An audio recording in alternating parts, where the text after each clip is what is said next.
to welcome everybody to our lecture series from Boulder Center for Orthopedics and Spine. I'm Sally Brown, I'm the marketing director.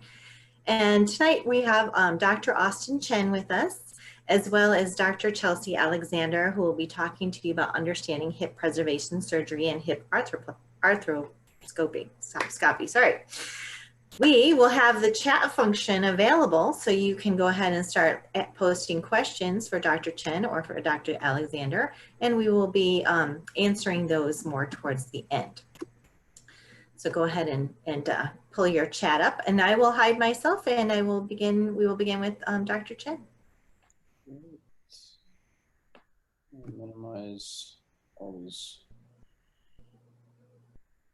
other screens. All right, thanks, Sally. So this talk is entitled Understanding Hip Preservation and Hip Arthroscopy, but it's really about finding the right patient. Am I the right candidate for a hip arthroscopy? And that's really the key to success with this procedure.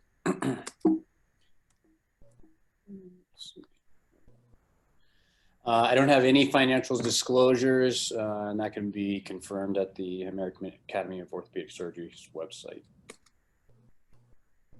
Objectives. So, like I said, important to know who is and who is not a candidate for hip arthroscopy. Recognize the characteristics of a hip that cause a labral tear and why it's important to repair the labrum, or why the labrum serves an important function. And then I'll introduce you to some of the fundamentals of hip arthroscopy and its recovery. Briefly about me, I'm originally from Pittsburgh, Pennsylvania. Went to University of Notre Dame for undergraduate, and then did medical school and my orthopedic surgery residency at the University of Illinois, Chicago. I did a sports medicine fellowship, which is arthroscopic surgery of the shoulder and the knee in Taos, New Mexico. And then a comprehensive hip surgery, both arthroscopic and open reconstructive surgery of the hip in Chicago. I'm a very involved member of the U.S. ski team since about 2015, pretty much exclusively with the women's speed and tech teams. It's really amazing to work with such elite level athletes. You really get an incredible appreciation of how much time and energy is spent with them, and really the level of skill and ability is just amazing. So outline on what we'll be talking about. Again, correct patient. Who is the ideal candidate for hip arthroscopy? And then when it's time for surgery, what is the correct surgery? Not all hip arthroscopies are created equal, but they do have similar goals, and that's to restore the function of the labrum and mechanics of the hip. And then when is the right time to operate? Just because there is a labral tear doesn't necessarily mean that it needs to be fixed right away. Indications. So clinical history and physical exam is honestly probably more important than the radiographic findings. Radiographic findings can tell you what needs to be done and if it should be done, but really the patient's pain, symptoms, level of function, how they examine, is it truly the hip, is almost more important than some of the x-rays and MRIs and things. Firstly, especially if patients are having a short-term period of pain, I try and allow at least 3 months of non-operative treatment, and typically that will start with a physical therapy protocol. I use a protocol that I'll get into later that has been tested in a level 1 randomized controlled research study. Also anti-inflammatories as a first-line medication, such as ibuprofen, Aleve, Motrin, Advil, those sorts of things. And then activity modification, so listening to your body, not necessarily pushing through pain. The no pain, no gain mentality does not work for hip arthroscopy or for hip pain typically. And then plus or minus injections depends on patient age, level of symptoms, willingness or ability to have surgery, that sort of thing. In general, Steroid injections are not ideal for a very healthy hip with minimal or no arthritis.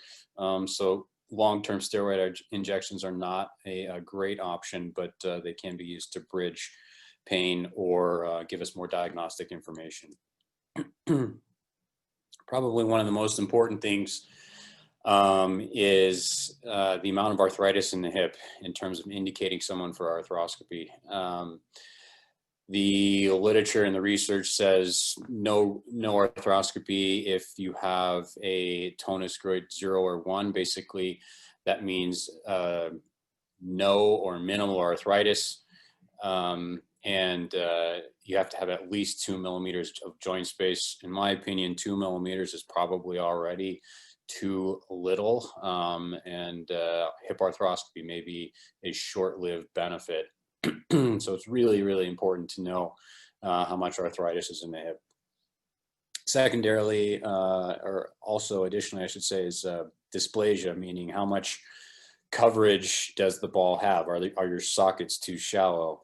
In that case, arthroscopy alone is not a viable procedure because it can't correct the stability or mechanics of the socket. So there is a procedure called a periacetabular osteotomy, or PAO, that can free the socket and reorient it over the ball in order to give it more coverage. And lastly, in order to be a surgical candidate, the symptoms have to be significantly limiting. This can't just be some sort of very specific activity in, at the 25th mile of a marathon where you start feeling pain. These types of symptoms usually occur with everyday activities: sitting, standing, walking, sleeping, crossing your legs, putting on shoes and socks, getting into and out of the car. Things that really can't be avoided. Where is the pain? So the true hip pain, as you see there, is typically right in the groin. Patients can usually point to it with one finger, but there's a lot of other places around that true point that can also be the hip, but could also be something else. So nerve-related pain, either from peripheral nerves, that neuralgia paresthetica, or sciatic nerve starting in the buttock and radiating down the leg. Hamstring pain, or the ischial gluteal bursitis area there. Trochanteric bursitis, or greater trochanteric pain syndrome, kind of a rotator cuff syndrome of the hip. Sacroiliac pain, the list goes on and on. The hip can be a kind of a befuddling clinical diagnosis sometimes, so that's highlights the importance of clinical and physical exam prior to indicating anybody for hip arthroscopy. Some of the most common differential diagnoses that I see, meaning somebody sends someone to me to look at their hip, but at first glance and listening to them, maybe it doesn't quite sound like hip. It's just kind of a list of things that I see that may have initially thought were the hip, but actually weren't. First and most commonly is probably the spine. So the L5 nerve root, which is the most commonly involved nerve root, usually sends a referred pain down to the buttock and can radiate down the back of the thigh. And very commonly, people think this may be their hip, and sometimes it is. But frequently it's the spine. Peripheral nerves, so the nerves that have already come out of the spine, can also give you pain, and it's typically a different sort of pain. Usually there's a burning sensation with it. It travels down the leg. It's maybe associated with numbness or tingling. Stress fracture, so this can be a true hip area. However, it's not the soft tissue structures that we're talking about with hip arthroscopy. Typically, this is involved in someone who may have bone mineral density issues, as well as typically it's the endurance athletes, especially here around Boulder. We have a lot of people that do a lot of miles, either on a bike or running hard surfaces. So kind of a quick onset of pain and difficulty even just weight bearing would have me worried about a stress fracture. Hernias, the general surgery hernias that we talk about, ilioinguinal, and pain that radiates down into the genitalia area. I have seen that as a misdiagnosis of hip pain. Something called athletic pubalgia, or a sports hernia. Your adductors of the thigh, as well as the rectus abdominis muscles attached to the front part of the pelvis, which is very closely related to that anterior groin area of the hip. Commonly, or not commonly, but occasionally this can be also found as a misdiagnosis of hip pain. And then things like rheumatoid arthritis or gout, even gynecologic or urologic problems. And then as well as psychosocial problems, where people have a lot of anxiety or depression, and it is manifesting as pain.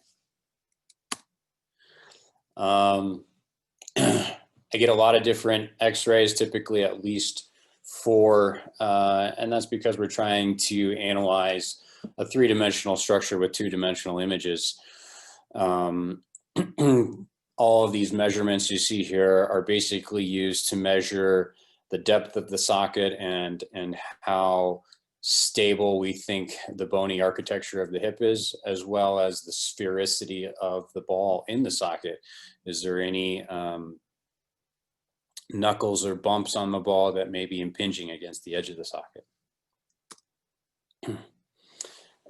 This is occasionally I'll get a CT scan with 3-dimensional reconstructions, and you can gives me a better idea about where the impingement is occurring, and exactly, or at least as close as possible, to know how much bone needs to be resected. You can see in this patient, both the acetabular and femoral side required bony resection. And then MRI is always needed prior to surgery, but it's really more to rule out any sort of pathology that I wasn't expecting. Usually I have a pretty good feeling that, or know that I'm going to find an MRI based on clinical exam, but is the MRI going to tell me that there's too much cartilage missing in some areas? There a big bony cyst somewhere that probably tells me there's a full thickness cartilage defect? Is there any avascular necrosis of the femoral ball, which basically means part of that ball has died?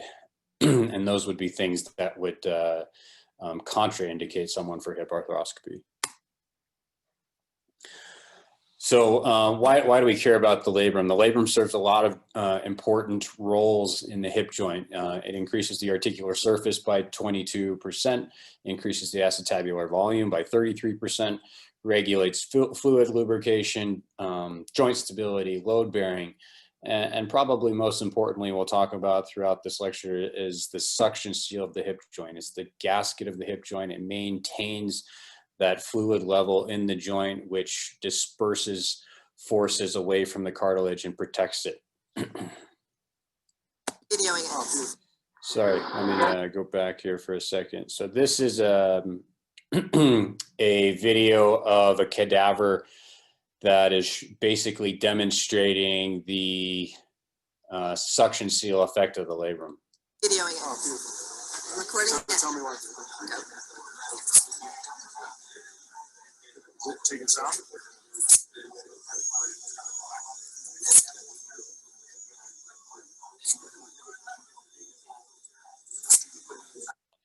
So that suction sound is very, very obvious with that labrum intact. Now the next video is of once that labrum has been removed. This is with the anterior superior labrum removed. There's absolutely no suction seal. And then once you repair the labrum or reconstruct it, meaning restore the function of the labrum, the seal is restored.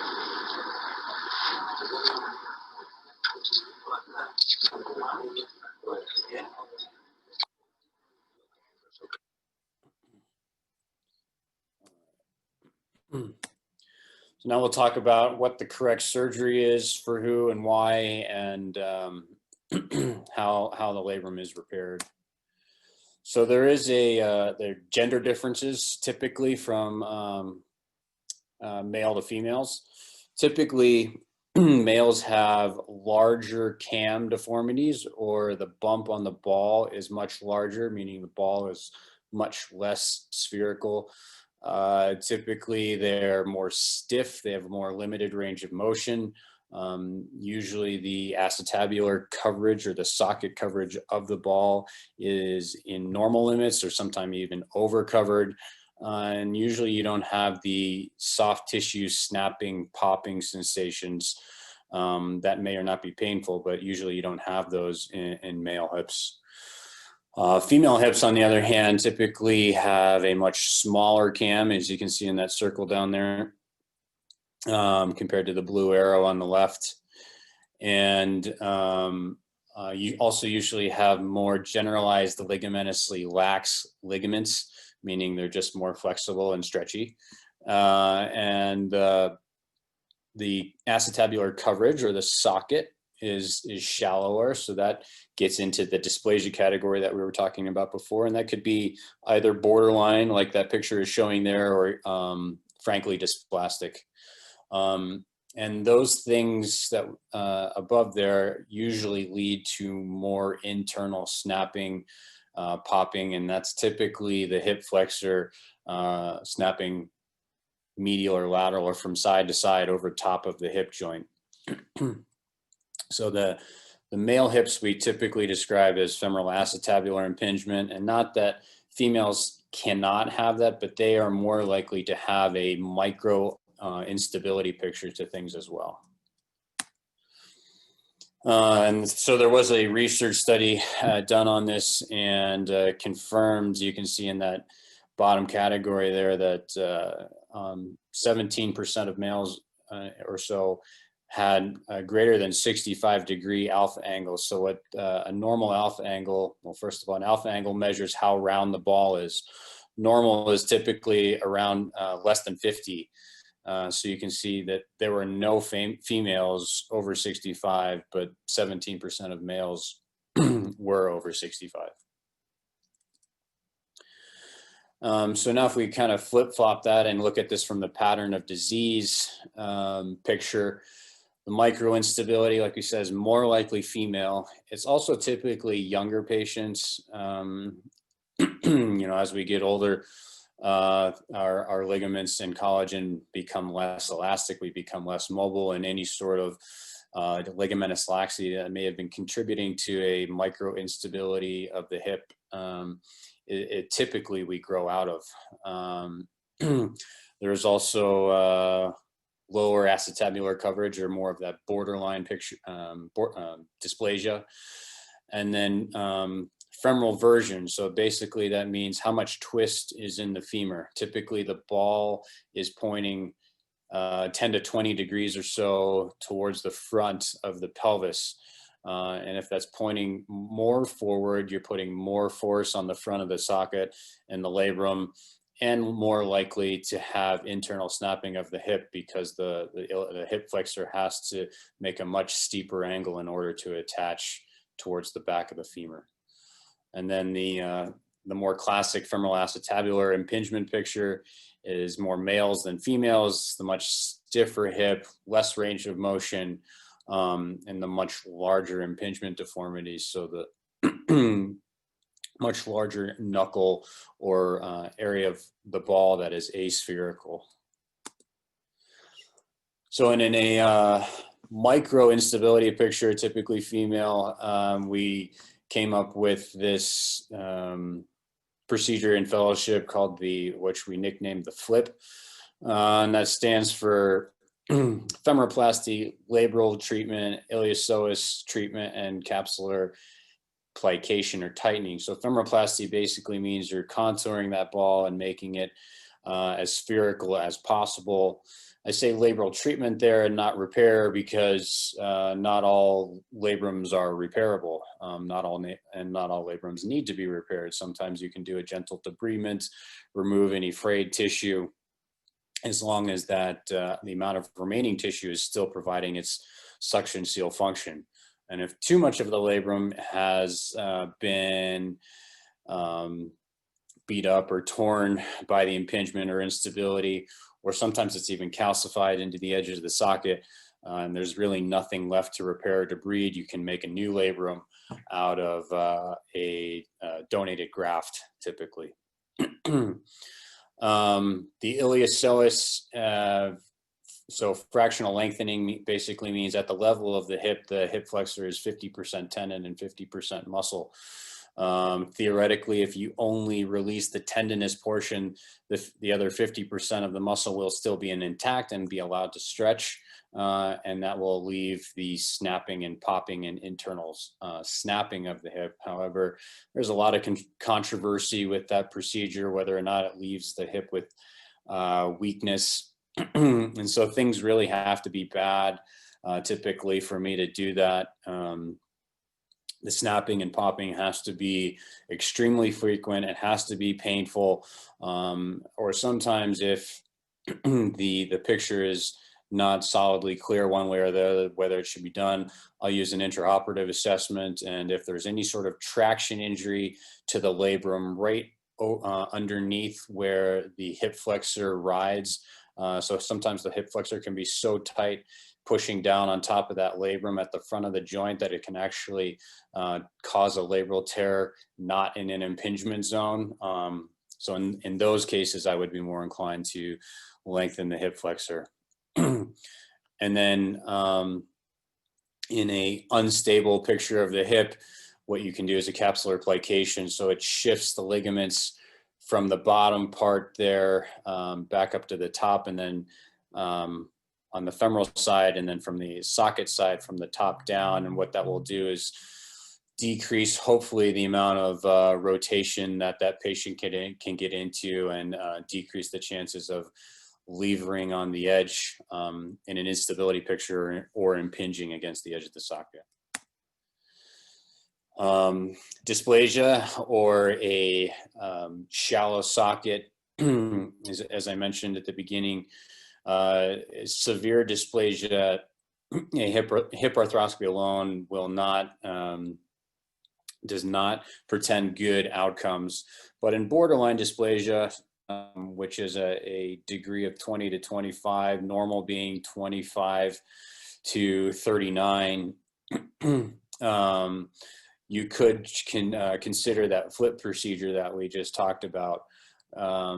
So tightening the capsule, restoring the labral function, and possibly addressing the femur or the hip flexor.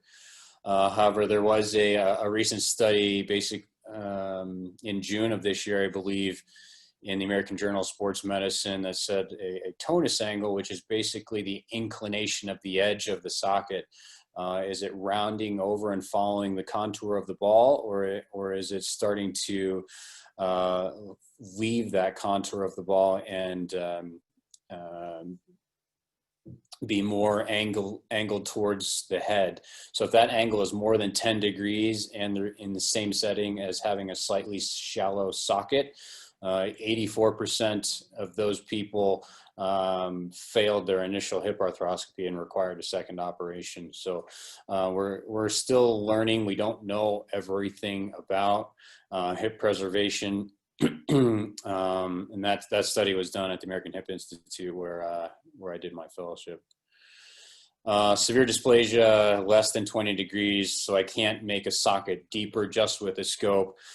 So the socket would have to be reoriented in order to give the hip more bony stability, so that the the gravitational forces, just weight-bearing forces of the femur on the ball, are not stressing the labrum or the labral repair.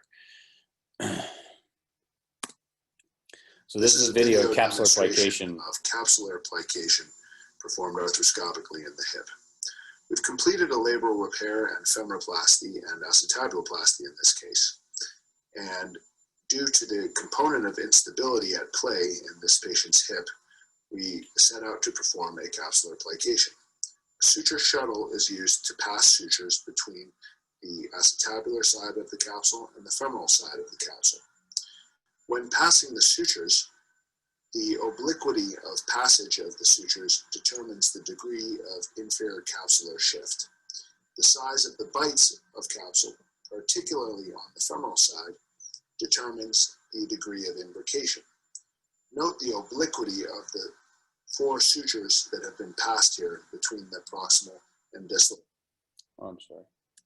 sides of the capsule. We then sequentially tie these sutures outside of the capsule, beginning with the most medial of sutures and finishing with the most lateral of sutures. It is critical to place all of the sutures before beginning knot tying. If knot tying is performed before all of the sutures have been passed, it will become very difficult to pass subsequent sutures due to closing down the space. This is our completed capsular plication.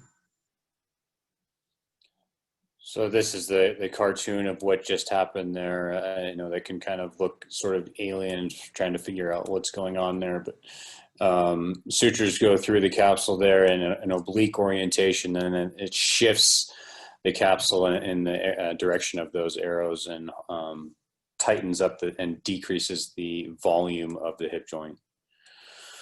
So shifting over to the true impingement picture, classically, femoroacetabular impingement case will involve labral treatment, again, debridement or repair or reconstruction, some way stabilizing the labrum and restoring its function and that suction seal. And then typically involves a much more involved femoroplasty. So sometimes recontouring the sphericity of the ball can take up to an hour just itself if the cam on that ball is very large. And then acetabuloplasty, so shaving down some of the edge of the socket to remove any overhang. Microfracture, more likely to be done in an impingement case. So this is because the knuckle on the ball, after it's rubbed past the labrum, can actually rub on the edge of the cartilage as well and create a cartilaginous flap, almost like a piece of carpet delaminating from the wall. And if that underneath that flap of cartilage, there's exposed bone, what can be done is trimming away that unstable area of cartilage.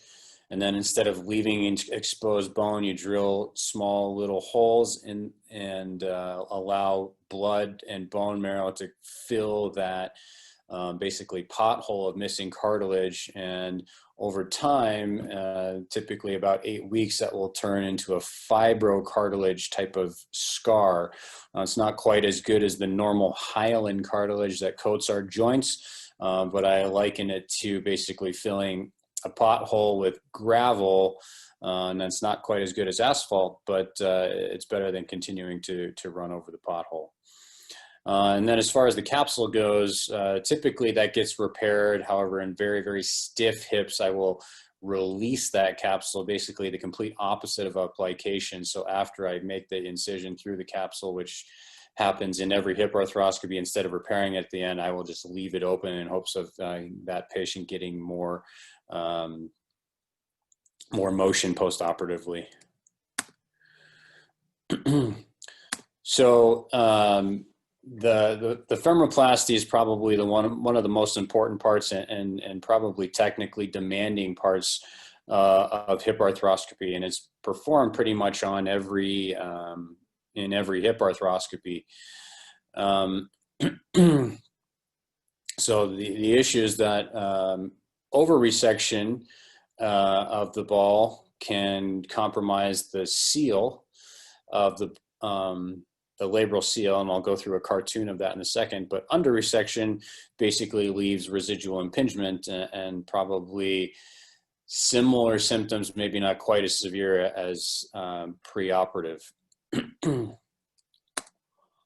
So we'll go through under-resection first, i.e. not taking down quite enough of that cam impingement on the ball. So this is an x-ray. You can see the cam very clearly in that yellow here. The blue represents a perfectly spherical femoral head. The gray is the socket and the green is the labrum. So as the ball starts to rotate up towards the edge of the socket, you can see the cam start to impinge against the labrum. This is most likely where you start to get tearing from the labrum at the edge of the socket.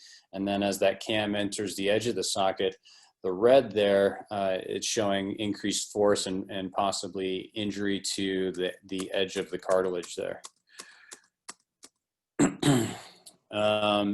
Over-resection, so taking down too much of the cam, as you can see in this picture. So you can see the blue circle is no longer representing a perfect sphere. There's kind of a small apple bite out of it. So in this scenario, as that area comes up to the edge of the socket and comes up to the labrum, as that area of missing bone comes up, now you get a break in that suction seal.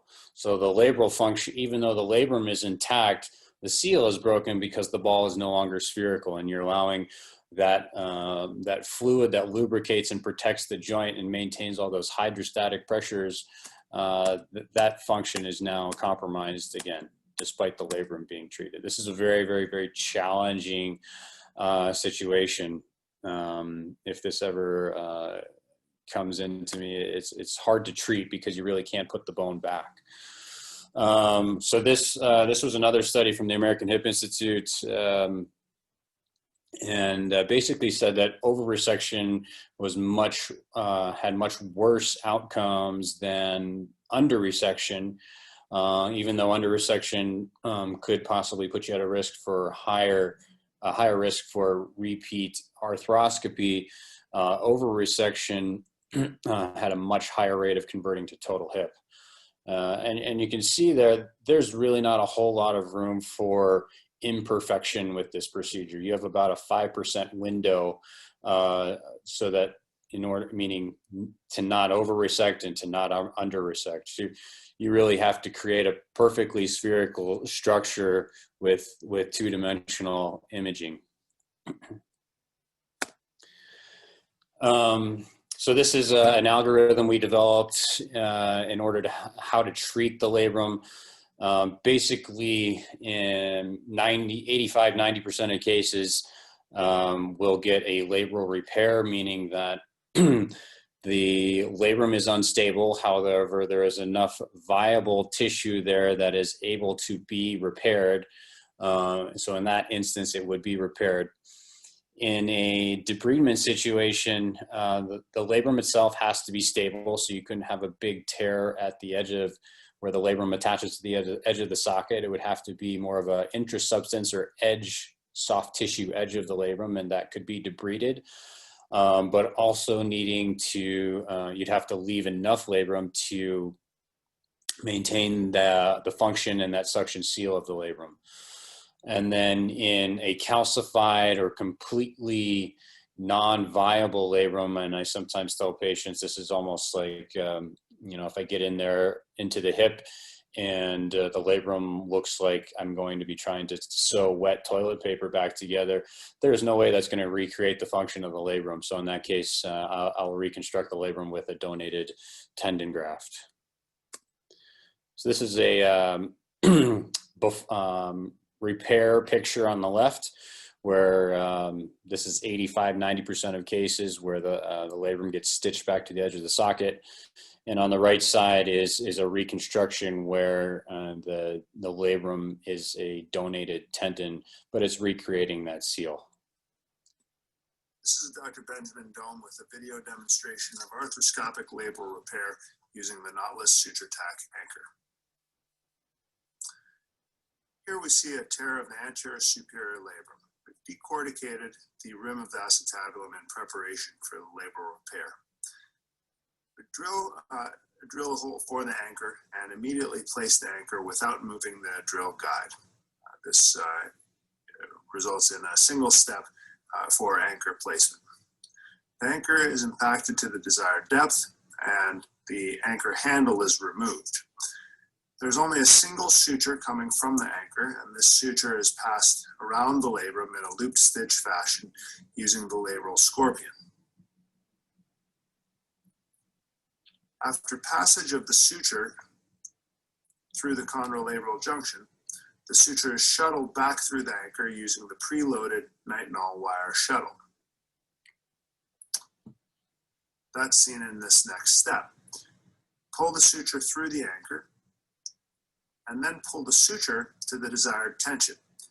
The beauty of this anchor is that it has a one-way catch mechanism, so that as we tension the suture, it locks in place and holds the desired tension.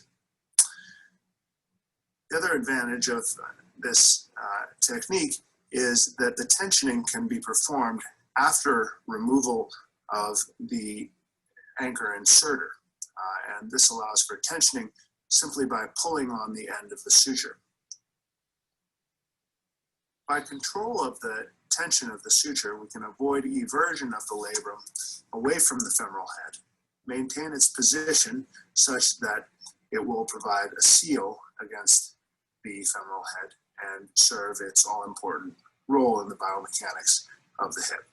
Here we see the completed repair with good positioning of the labrum. And as we take off traction, we see the compression against the femoral head. Thank you. So that's labral repair, and this is labral reconstruction. So the labrum was not viable in this case, and that is all exposed edge of the socket. Here the graft, which was prepped outside, is passed through the hip joint and then essentially anchored in place, similar to the technique you just saw for a labral repair, and amputated at the end to create the appropriate length.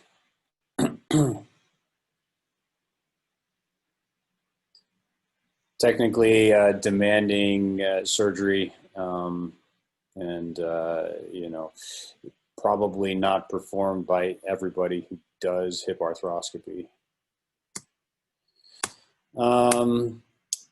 Lastly, the correct timing of surgery. So as I mentioned, non-operative treatment is always first. Activity modification, physical therapy, anti-inflammatories, and plus or minus injections. In general, overall hip health, low impact is better than high impact, basically a linear low impact activity.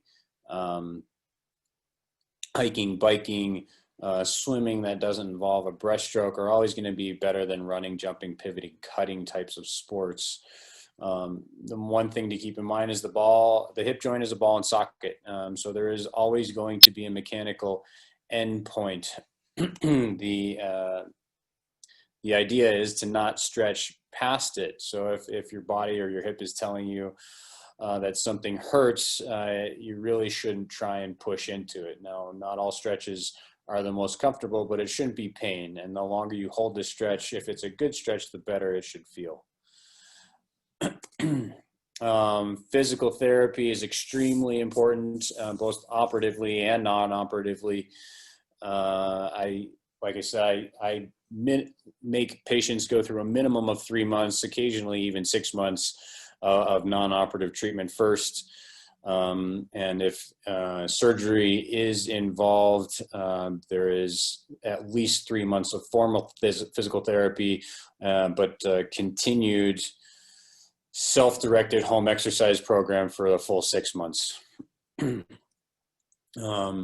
So this is the physical therapy protocol I use is based off of this non-operative management level 1 research study. And in this study, 82% of the patients that used this physical therapy protocol saw significant improvements and avoided surgery at the 2-year follow-up mark. As I said, injections are plus or minus. It's really patient dependent, pathology dependent, a lot of times age dependent. Steroid is not a very healthy medication for the cartilage of the joint. So you really don't want to make that a long-term or multiple use treatment option for hip impingement or a painful non-arthritic hip. Hyaluronic acid, which is the gel or lubricating injections that's FDA approved for only the knee. There are some research studies on it, and I have done some of it in practice. However, my anecdotal experience corroborates the literature, and that it's not all that helpful typically.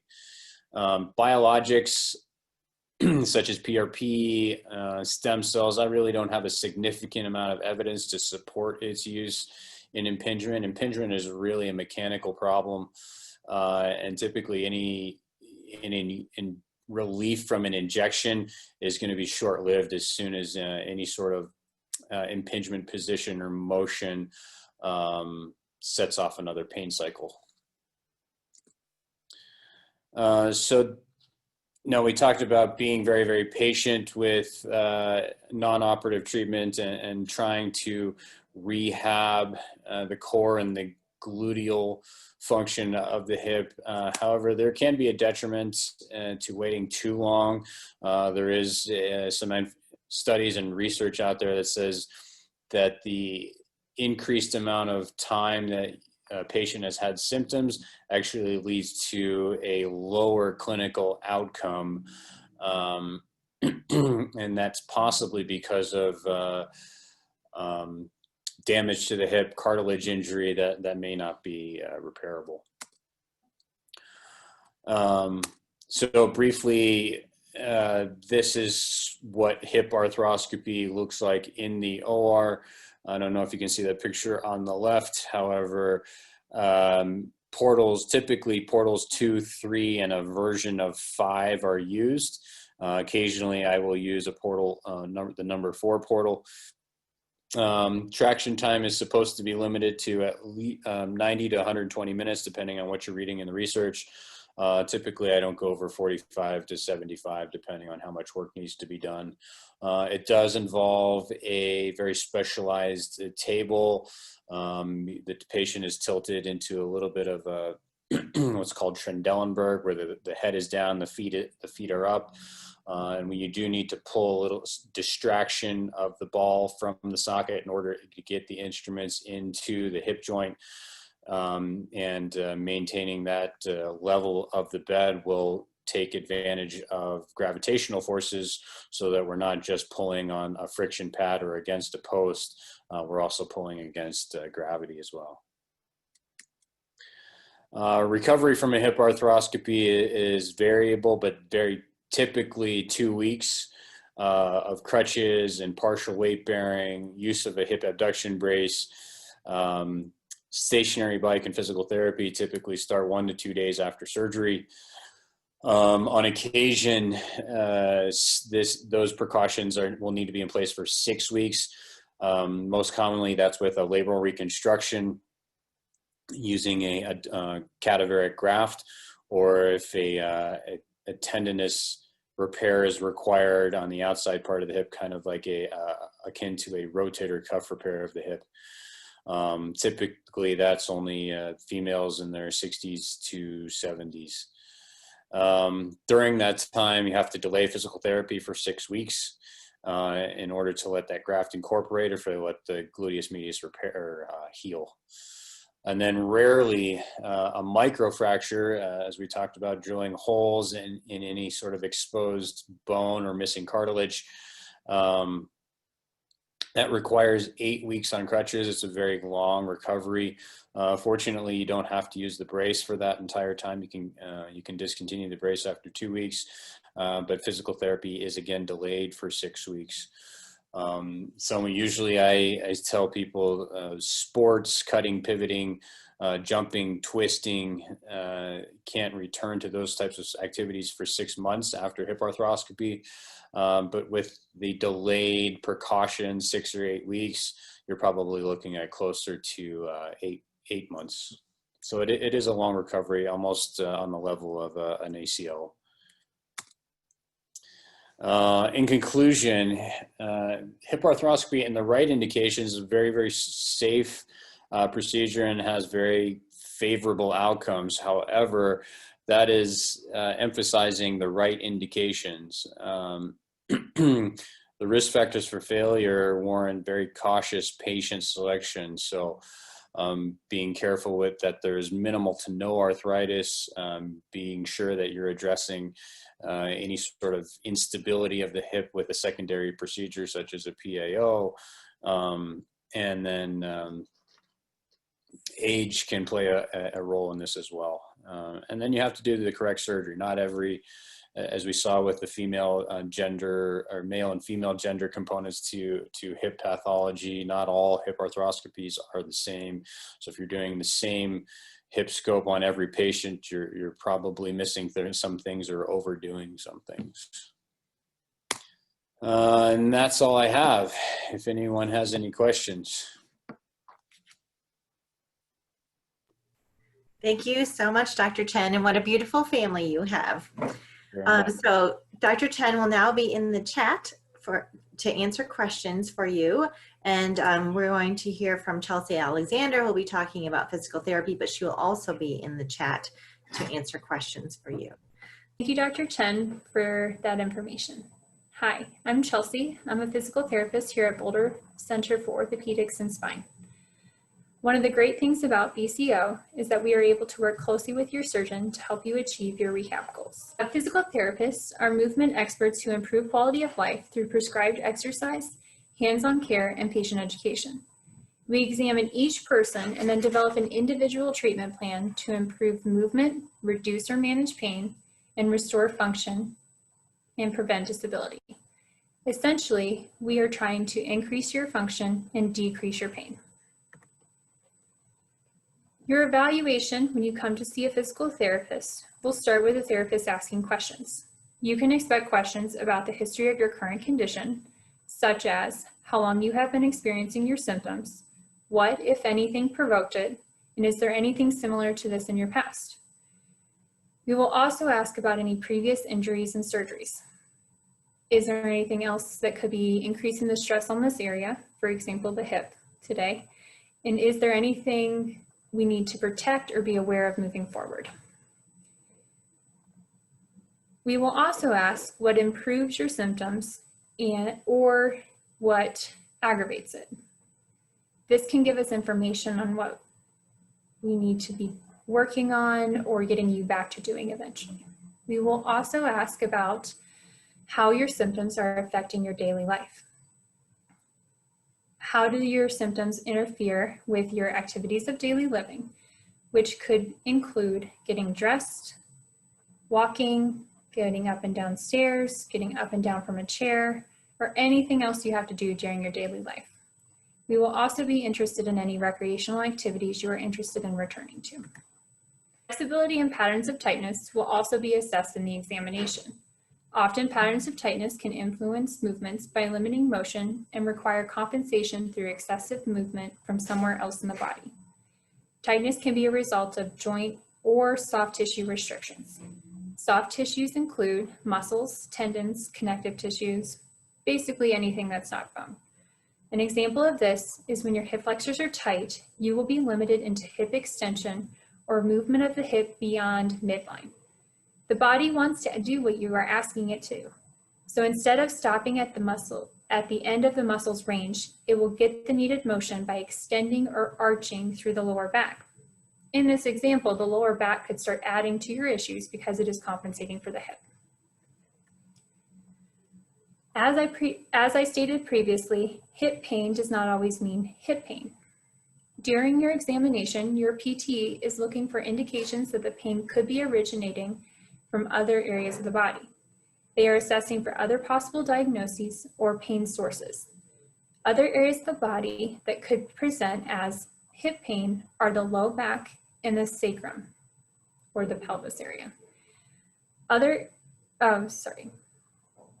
For example, discomfort in the glute or butt region could be coming from the joints of the lower back, or from the joint near the tailbone, or from the hip joint. Another piece of information that the PT will want to figure out is which of the tissues or structures around the hip are attributing to your pain.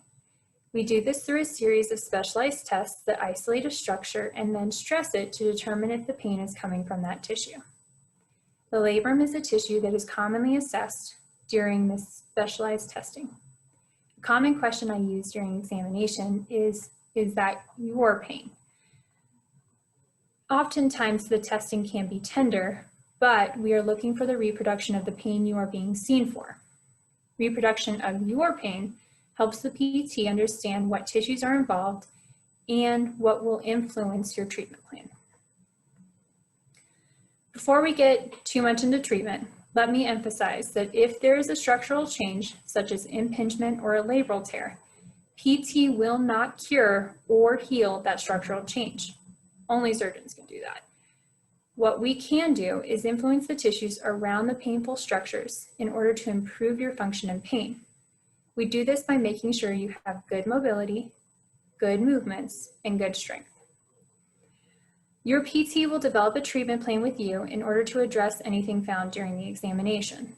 Treatment options can include exercise, manual therapy, medications, and modalities. Manual therapy and modalities are used to change the pain signals the brain is receiving by reducing muscle tension and altering nerve signals. Examples of this are deep tissue release, joint mobilizations, and dry needling. Exercise and home programs are often used to improve movement quality and improve strength. We want to support the painful area by moving in a way that does not increase stress on the painful tissues and work to strengthen weaker, inefficient tissues. Often the body learns to compensate for pain by changing the way it moves, which leads to further issues. By correcting the patterns of movement, we can influence how the tissues are loaded. All of these treatments are chosen with the ultimate goal of reducing your pain and improving your function. If PT and other conservative treatments are not successful in improving pain and function, your surgeon may suggest surgery. Dr. Chen has already informed you all about this process and what is considered if you get to this stage. If surgery is performed, PT may be required in order to restore your function to previous levels. Protocols are an important part of this process. These are guidelines given by the surgeon and give limitations on what to avoid to protect the tissues involved in the surgery. Sometimes they give suggestions on what rehab should focus on during different phases of rehab. This is important for the PT and you, the patient, to be aware of and adhering to after your surgery. Protection phase is early in rehab, usually lasting the first 6 weeks after surgery, but this will be dependent on surgery and surgeon preference. During this phase, goals are to protect the repaired tissues and reduce pain and inflammation. During PT, you might be working on range of motion, muscle activation, or gait or normal walking. This will all be guided by the limitations placed by your surgeon in the protocol. During this phase, it is important to prevent overuse or aggravation of the iliopsoas, commonly known as the hip flexors. These muscles often are sensitive and inflamed after surgery, and we want to prevent overuse and further inflammation that would lead to increased pain levels and prolonged rehab. The next phase is the remodeling phase and allows for increasing loading of the tissues. This phase still strongly considers protecting the repaired tissues, but starts to introduce more activation of muscles and more normal movements. Finally, the last phase is return to sport or previous level of activity. This phase focuses on continued strengthening and restoring or correcting the more stressful movements required for the activities you want to return to. The time frame of this will be dependent upon surgery, but is usually not initiated until you are at several months post-surgery, usually 3, and specific criteria such as range of motion, strength, flexibility, and normal gait patterns are met. In conclusion, physical therapists are here to improve your function and reduce your pain, whether that is before or after surgery. Here at BCO, we work with your surgeon to help guide you through your rehab to get you back what you want to do as soon as we can. Thank you so much.